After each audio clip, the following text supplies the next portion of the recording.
Merhabalar efendim, kanalıma hoş geldiniz. Sizlerden gelen sorularla beraber devam ediyorum. Hepimiz çocukların tuhaf sorularına maruz kalıyoruz.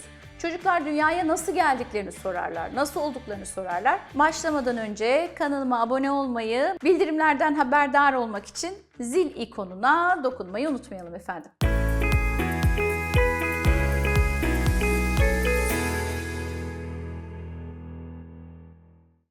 Konumuz çocuklar dünyaya nasıl geldiklerini merak ediyorlar. Ve bu tür sorulara sıklıkla maruz kalıyoruz. Nasıl olduklarını soruyorlar. Aslında çocuklar biraz böyle büyümeye başladıktan sonra dünyayı keşfetmeye başlıyorlar.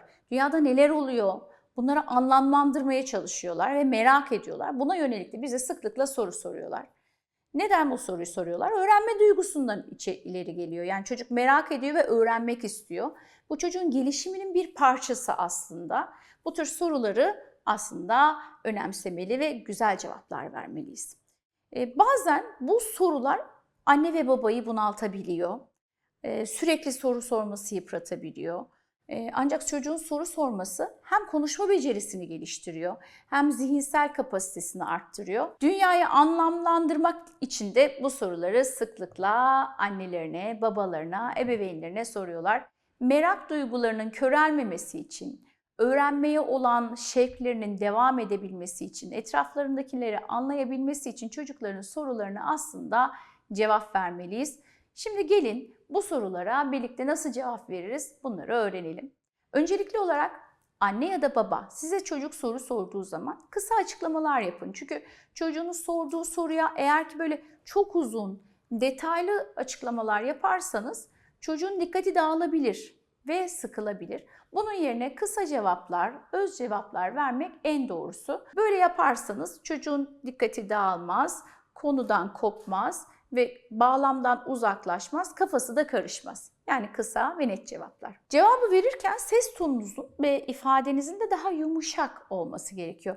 Özellikle cinsellikle ilgili sorularla karşılaştırdığınız zaman çocuğu azarlamayın. Yani başınızdan sağmayın. Böyle şeyler yerine biliyor musun aslında küçükken ben de merak ederdim demek, çocuğu desteklemek ve bu konudaki sorular noktasında destek vererek devamında yanlış bilgiler öğrenme noktasında etrafa yönelmesini engellemiş olursunuz. Ve doğru bilgiyi yaşına göre cevaplamalısınız. Uzun açıklamalar yerine kısa açıklamalar. Ses tonunuz yumuşak olmalı. İfadeniz yumuşak olmalı. Utanmış, şaşırmış, korkmuş gibi davranmamalısınız. Ayrıca çocuğu da korkutmamalısınız. Bu soruları sorduğu için doğal olduğunu bilin ve siz de doğal bir yumuşak ses tonuyla ona cevap verin. Yaşına uygun doğru cevaplar. Bir de çocuklara böyle soru sorduklarında sadece cinsellik değil başka şeylerle de ilgili onlara suçluluk duygusunu yükleyen cevaplar vermemelisiniz ya da bundan dolayı onu azarlamamalısınız. Çocuk bir kötü olay görmüştür ve bu kötü olayın sebebi ve sonuçları ile ilgili soru sorduğunda işte çok yaramazlık yapmış, yok yemeğini yememiş, yok oyuncaklarını dağıtmış, yok annesini dinlememiş, onun için başına bunlar gelmiş gibi ifadeler aslında çocuğunuza doğru verdiğiniz cevaplar değil. Bu cevapları alan çocukta suçluluk duygusu oluşuyor. Hatta o kadar çok suçlu hisseder ki bazen o yaramazlık yapma duygusundan dolayı içe kapanık hale getirebilirsiniz. Peki her soruya cevap vermeli miyiz? Bazı soruları es geçebiliriz. Çünkü bazen çocuklar çok merak ettikleri şeyler, yaşadıkları olaylardan dolayı bazı duygular yaşarlar, bazı hislere girerler. Bu bir korku olabilir, çok büyük bir mutluluk, sevinç olabilir, heyecan olabilir.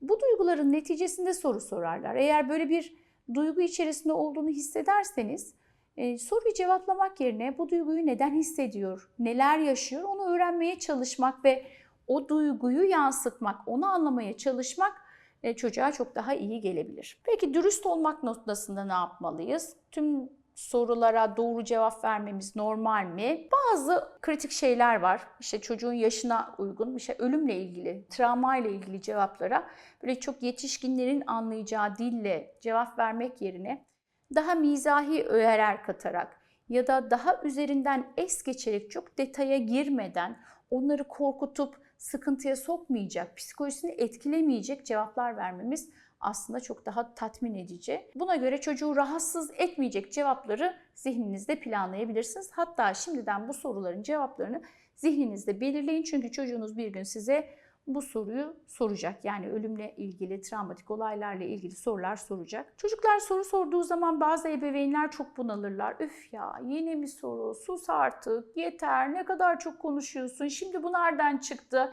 Hep böyle tuhaf sorular mı sorarsın?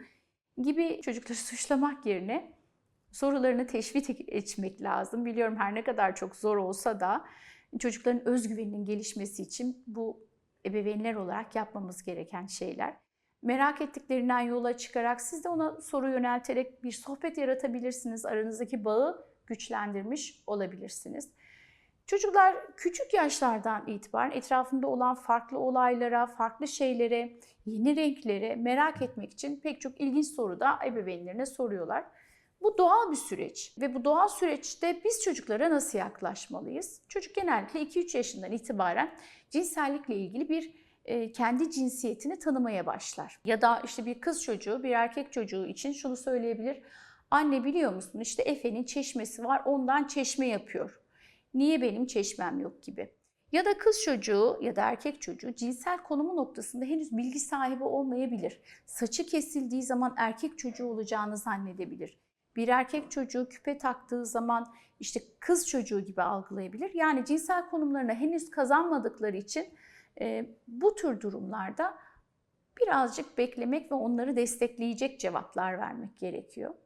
Yani pantolon giyse de kadın kalacağı, erkek çocuğun saçı uzun olsa da erkek kalacağı konusunda bir olgunluk seviyesine gelinceye kadar aslında onları destekleyecek cevaplar vermemiz doğru olan. Çocukların ayrıca böyle çevrelerinden öğrendiği şeyler de var.